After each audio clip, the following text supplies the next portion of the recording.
ከዛ እዛ ተቀምጦም የተወሰነ ብር አስቀምጦ አጠራቅሞ መኪናም ገዝቶ ነበረ እዚህ ሀገር ማለት ነው። በወንድሙ ስም ሊመጣ ወደዚህ አንድ ወር አካባቢ ምናምን ሲቀረው ወንድሙ አረፈ ማለት ነው። ከዛ ያው የወንድሙ ሚስት ጋር ሄዶ በሽምግልና ያለውን ነገር እንድትሰጠው ጠየቀ ማለት ነው። እኛም ሽምግልናው ላይ ነበርን። ያ ሽምግልና እየተካሄደ እያለ በመሀል እሷ የእሱን መኪና ሸጠችው ማለት ነው። ገንዘብ የሚያስቀምጠውም እሱ ጋር ነበረ።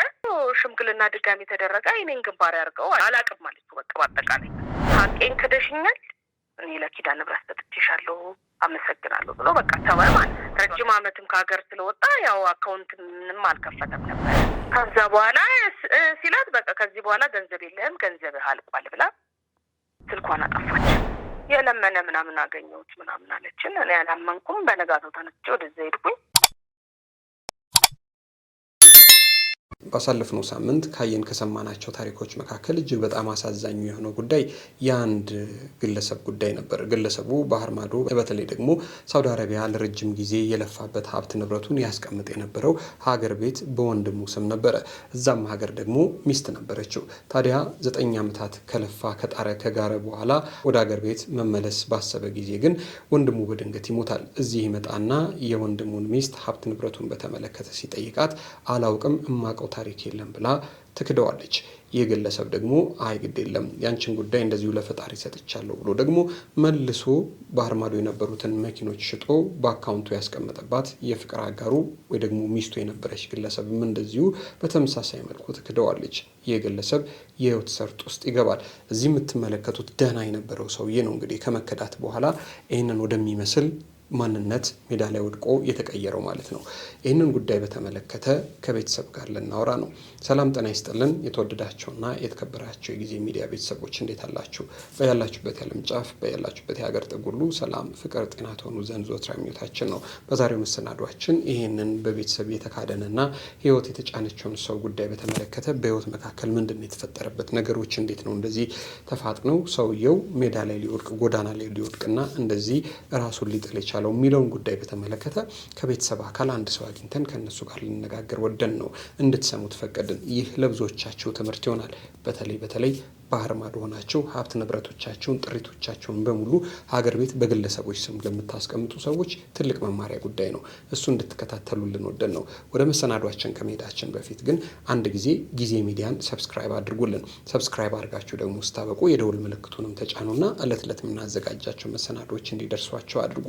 በፕሮግራማችን ላይ ሀሳብ አስተያየት ካላችሁ በሀሳብ መስጫ ሳጥን ላይ አስፍሩልን። ልትደውሉልን ከፈልጋችሁም ከስር በሚሄደው ስልክ ቁጥር ልትደውሉና ልታገኙን ትችላላችሁ። ዋትስአፕና ቴሌግራም ላይ ሀሳብ አስተያየቶቻችሁን አስቀምጡልን። አብራችሁን ስለምትቆዩ እናመሰግናለን። ክበሩልን።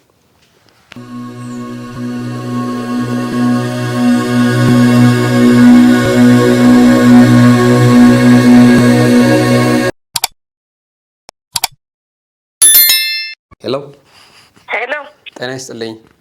ጤና ይስጥልኝ። እንዴት አለሽ? እግዚአብሔር ይመስገን ደህና። ለቃለ መጠይቃችን ፈቃደኛ ስለሆንሽ እጅግ በጣም ከልብ አድርጌ ነው የማመሰግነው። እኔም በጣም አመሰግናለሁ። መጀመሪያ ግን እስቲ እንተዋወቅ። መጀመሪያ እሺ፣ ስሜ መቅደስ ይባላል። መቅደስ አንተነህ እባላለሁ።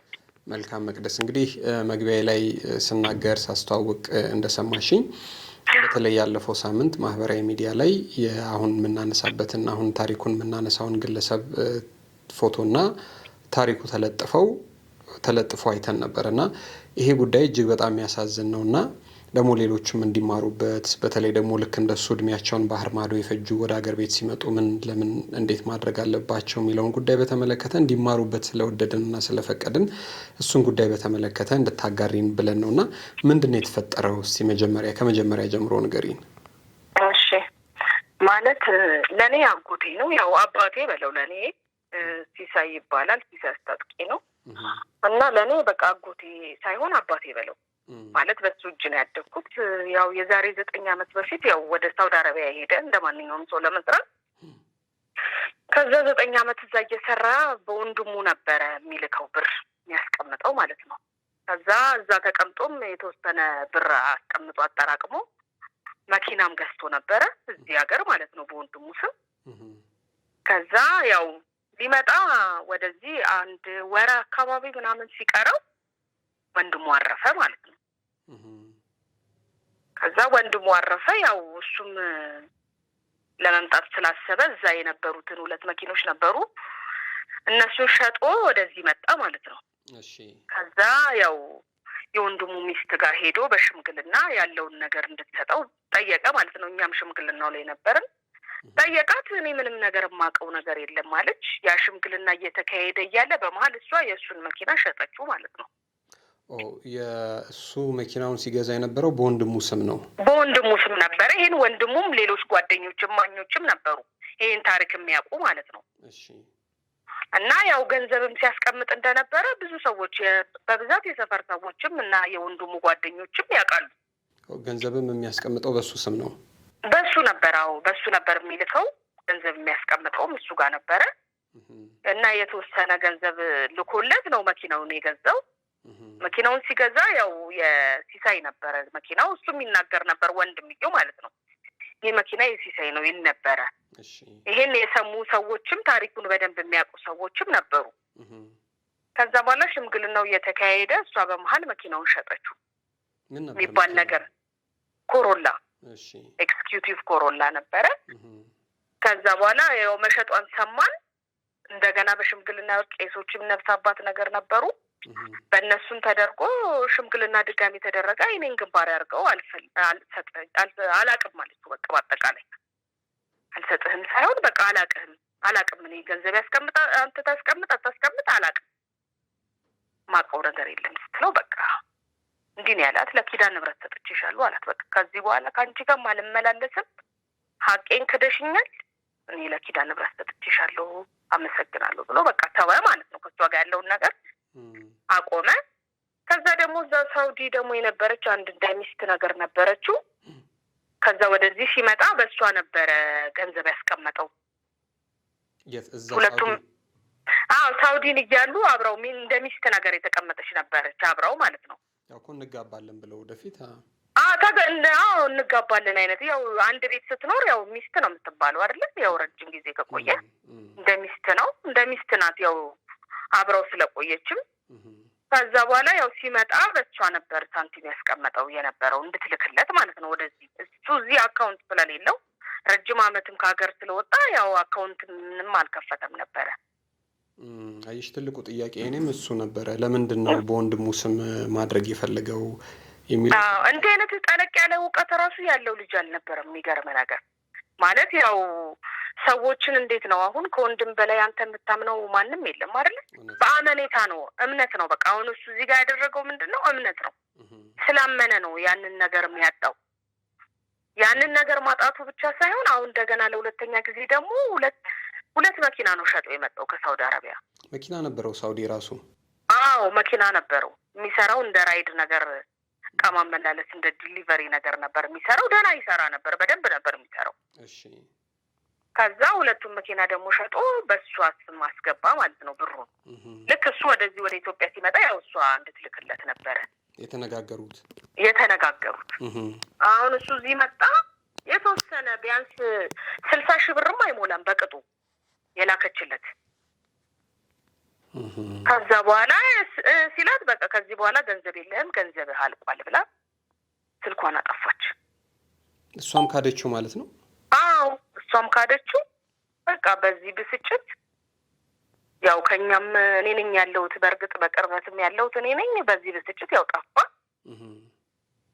ቆየ በጣም ረጅም ጊዜ ማለት ያው ያለበትን አላወቅንም ነበረ። አሁን በቅርብ አንድ እህታችን ማለት ለኛ ለቤተሰብ ቅርብ የሆነች ወደ ጣፉ ገብርኤል አካባቢ የለመነ ያው ቃሉን ለመናገር ራሱ በሱ ደረጃ በጣም ስለሚከብድ የለመነ ምናምን አገኘሁት ምናምን አለችን። እኔ አላመንኩም። በነጋታው ተነስቼ ወደዛ ሄድኩኝ። አዎ እንዳለችውም በቃ ጥሩ ሁኔታ ላይ አልነበረም። አገኘሁት። ምን ሲያረጋ አገኘሽ?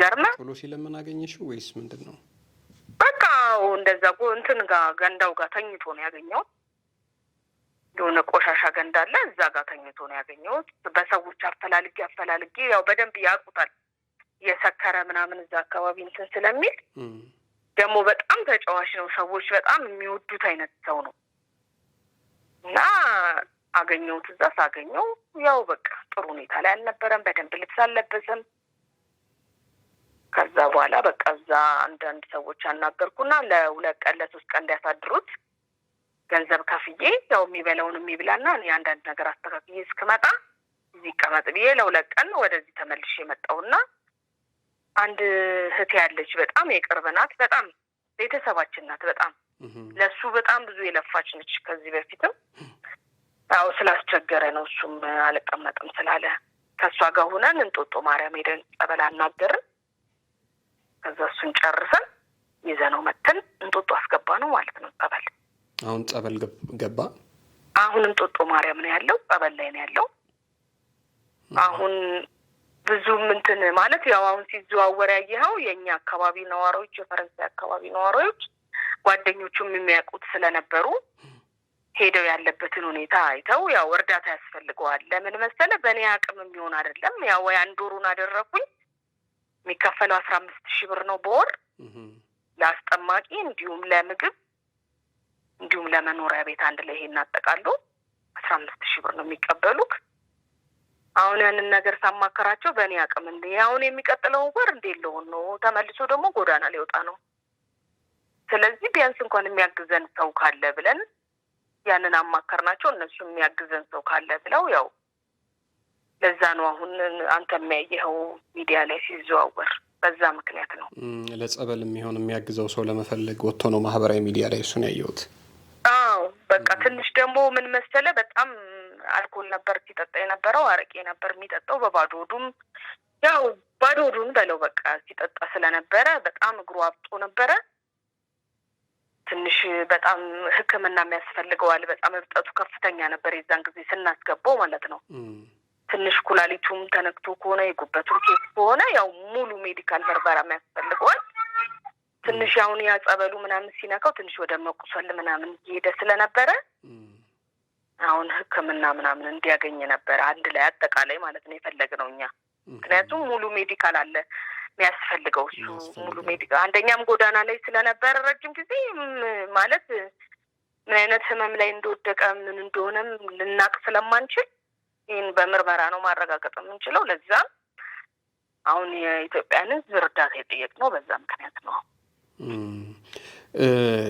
አሁን ይሄ ታሪክ ከተፈጠረ የወንድሙ ሚስት ንብረቱን አላቅም ካለችው ስንት ጊዜ ሆነ? አሁን በቃ ወደ 4 ዓመት ሊጠገው ነው። እንግዲህ አሁን እሷ ግን አሁን በዚህ ሁኔታ ውስጥ መሆኑን አውቃለች። አሁን ምልሽ እንግዲህ ሰው ይህንን ያህል ዓመት ለፍቶ 9 ዓመት የሰው ሀገር ላይ የሰው ለዛው ማረብ ሀገር ላይ ለፍቶ ጥሮ ግሮ ያመጣውን ንብረት ተዘርፎ በዛ ላይ ሚስቱን አጥቶ በዛ ላይ ደግሞ ወንድሙንም አጥቶ እንደዚህ አይነት ህይወት ውስጥ ባይገባ የሚገርም ነገር አይደለም።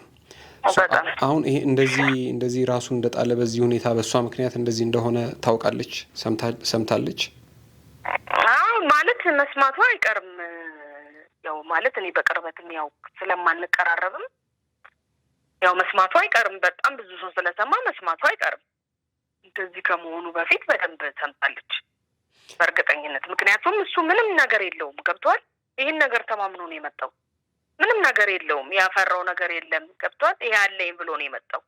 ተነስቶ ጠቅልሎ የመጣው ንብረቴን አገኛለሁ የለፈውበትን አገኛለሁ ብሎ ነው የመጣው። ሌላ አማራጭ እንኳን ልጠቀም ሌላ አማራጭ የለውም። እንደገና ትንሽ እንኳን አማራጭ አለችኝ ብሎ እዚህ ጋር ያችን መኪና የሸጥባትን ደግሞ ገንዘብ አገኛለሁ ሲል ደግሞ እዚህ ጋር ደግሞ ገንዘቡን አጣ። ስለዚህ አሁን ይሄ ሰው እኮ አንደኛ መኪናውን ያጣው፣ ሁለተኛ ደግሞ ለወንድሙ መኪናን ብቻም ሳይሆን ብርም ነበር የሚልከው በወንድሙ አካባቢ። የብር መጠኑም አልታወቀም። ልጅም የለውም ምንም በቃ ልጅም የለውም። ያው እኔን ነው ያሳደገኝ። በእርግጥ እኔ በሱ እጅ ነው ያደግኩት። ልጅም አልወለድም። ያው ልጅ ቢወልድ ጥሩ ነበረ፣ ግን ያው በቃ ልጅም አልወለድም። አሁን እንደዚህ ደረጃ ላይ ደርሷል እልሃለሁ። በቃ አሁን ያለበት ሁኔታ በጣም ያሳዝናል፣ እጅግ በጣም ያሳዝናል።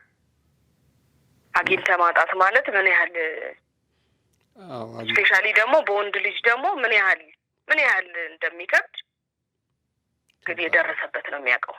ከባድ ነው። በተለይ ደግሞ ሟች ወንድምየው ልጆች አሉት።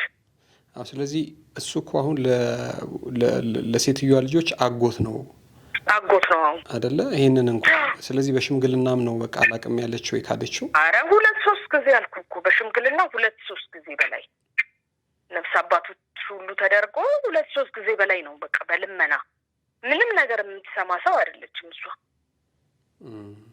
ልታዳምጥም ፍቃደኛ አይደለችም። በቃ አላቅም የማውቀው ነገር የለም ነው። ከመምጣቱ 1 ወር በፊት ነው ቀድሞ የሞተው ወንድምየው። በቃ 2 ወር አካባቢ ሲቀረው ሊመጣ 2 ወር አካባቢ ሲቀረው አንዳንድ ነገሮችን እያስተካከለ እያለ ነው እሱ በድንገት ነው ያረፈው። አልታመመም፣ ምን አላለም፣ በተኛበት ነው አርፎ የተገኘው። ጉዳዩንም በተመለከተ በኑዛዜም ይሄ ንብረት ይሄ ሀብት ይሄ ንብረት ምንም በቃ አጋጣሚ ስለሆነ ምንም ያስቀመጠው ነገርም የለም። ምክንያቱም በቃ ድንገተኛ ነው፣ ህመም የለበትም፣ ምንም የለበትም። ጤነኛ የሆነ ሰው እዛው አልጋው ላይ ነው ህይወቱ አልፎ የተገኘው። አይ መልካም እንግዲህ አሁን ጸበል ነው ያለው። ይሄንን ቪዲዮ የሚያዩ የሚመለከቱ ባህር ማዶ ያሉ ሰዎች አሉ። ቅድም እኔ እንዳልኩት መግቢያ ላይ እንዳልኩሽ የሱ ታሪክ ብዙዎችን ያስተምራል። ሙሉ ስሙ ማን ነው? ሲሳይ አስታጥቄ። አሁን የሲሳይ ታሪክ ለብዙዎች መማሪያ ነው የሚሆነው። ረጅም ዓመት ባህር ማዶ ጊዜያቸውን እያሳለፉ ያሉ አሉ። ሀገር ቤት ሀብት ንብረታቸውን እንደዚህ በዘመድ በአዝማድ የሚያስቀምጡ አሉ። በገዛ ወላጆቻቸው የተከዱም አሉ። ለሌሎቹ መማሪያም እንዲሆን ብለን ነውና አሁን ጸበል ነው ያለው። አሁን ዋና የሚያስፈልገው ምንድን ነው? አሁን እዛ የሚያስፈልገው ምን እንዳልኩ የቤት ኪራይ የሚከፈል አለ። ምክንያቱም ጸበል አሁን በ1 ወር በ2 ወር ምናምን መውጣት የለበትም። ትንሽ መቆየት አለበት ጸበሉ ላይ። በዛ ላይ ደግሞ ጎን ለጎን ደግሞ ሕክምና የሚያስፈልገዋል። ትንሽ ሙሉ ሜዲካል ነገር ማድረግ አለበት። ሕክምና ስለሚያስፈልገው በቃ ይሄን ብቻ ነው። ትንሽ ወደ ጤንነቱ ከተመለሰ በቃ ይሄን ነው የኢትዮጵያን ሕዝብ እያስቸገረን ያለ በዚህ ሰዓት። መልካም እንግዲህ መቅደስ፣ እኛም አካውንታችሁን እዚህ ላይ እናኖራለን። ምናልባት ይህንን ቪዲዮ አይቶ ሰው ተመልክቶ ይህንን ወንድም እናግዘው ብሎ ካለ ማለት ነው። በዚህ አጋጣሚ ግን ምናልባት ሌላ ማለት የምትፈልጊው ነገር ካለ?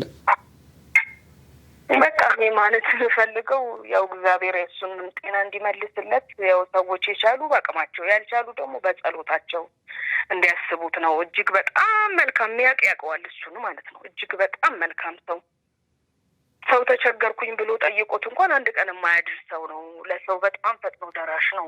እጅግ መልካም ሰው ነው፣ በሚያውቁት ሰዎች ማለት ነው። እጅግ መልካም፣ በጣም አዛኝ፣ በጣም ሩሩ ሰው ነው እና በቃ ሰዎች የቻሉ በአቅማቸው እንዳልኩ፣ ያልቻሉ ደግሞ በጸሎታቸው እግዚአብሔር ጤናውን እንዲመልሰው፣ ወደ ቀድሞ ማንነቱ እንዲመልሰው ይሄን ነው የምለው ነው። መልካም በጣም ከልብ አድርገን ነው የምናመሰግነው። ክብር ይስጥልን። ደግሞ ፈጣሪ ጨርሶ ይማረውና ደግሞ እሱ በደንብ ነገሮችን ሰካክቶ መናገር ማውራት ደግሞ ሲጀምር ሙሉ ታሪኩን ደግሞ ከእሱ ጋር ቆይታ እናደርጋለን። በጣም ደስ ይለኛል። በጣም ደስ ይለኛል። እግዚአብሔር ለዛ ያብቃን። አመሰግናለሁ። እሺ፣ አሜን።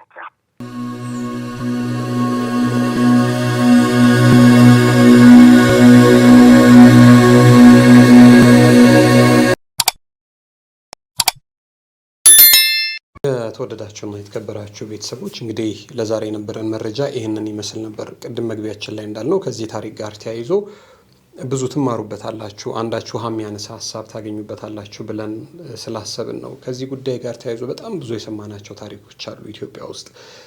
በገዛ ወላጆቻቸው፣ በገዛ እህት ወንድሞቻቸው፣ በገዛ የፍቅር አጋራቸው፣ በገዛ ባላቸው የተከዱ ለረጅም ዓመታት ባህር ማዶ የአረብ ፊት እያዩ በተለይ ደግሞ አረብ ሀገር የሚኖሩ እህት ወንድሞቻችን በዚህ መልክ በጣም በብዙ መልኩ የተከዱ ሰዎች አሉ። ይሄ የዚህ የሲሳይ አስታጥቄ ጉዳይ ለሌሎቻችሁም መማሪያ እንዲሆን ብለን ስላሰብን ነው ያመጣ ነውና በተቻለ አቅም ባህር ማዶ ያላችሁ ሰዎች አቅማችሁ ከፈቀደ ንብረቶቻችሁን ሀብት ንብረቶቻችሁን በስማቸው ብታደርጉ ሸጋ ነው እንላለን። እንግዲህ ሁሉም ወላጅ ይክዳል፣ ሁሉም ወንድም ይክዳል ማለት አይደለም። አልፎ አልፎም ቢሆን ግን የሰው ሀገር ላይ የሰው ፊት አይታችሁ የምታመጡት ሀብት ንብረት በዚህ መልኩ ባይጠፋና ባይወረስ ደስ ይለናል። ግን ተመሳሳይ ታሪክ ያላቸው በጣም ብዙዎች አሉ። ከዚህ ጉዳይ ጋር ተያይዞ እኔም እንደዚህ ያለ ታሪክ ገጥሞኛል። በቤተሰብ አካል፣ በወንድም፣ በእናት፣ በአባት፣ በፍቅር አጋር፣ በባል ተከድቻለሁ የምትሉ ታሪኮቻችሁ ልታጋሩን የምትፈልጉ ደግሞ ሌላ ሰው እንዲማርበት ፈቃዳቸው የሆነ ካላቸው ደግሞ ደውሉልን በ0966 909498 ላይ በዋትሳፕም በቴሌግራምም ታገኙናላችሁ። ስልክ አድራሻችን እዚህ ስር ከስር የሚሄደው ላይ ልታደርጉልን ትችላላችሁ ማለት ነው። በተረፈ ግን ጊዜ ሚዲያን ሰብስክራይብ ያላደረጋችሁ ካላችሁ ሰብስክራይብ አድርጋችሁ ቤተሰብ እንድታደርጉንና እንድታበረቱን ከወዲሁ በትህትና እንጠይቃለን። አብራችሁን ስለቆያችሁ እጅግ በጣም ክብር ይስጥልን። እናመሰግናለን። ክበሩ።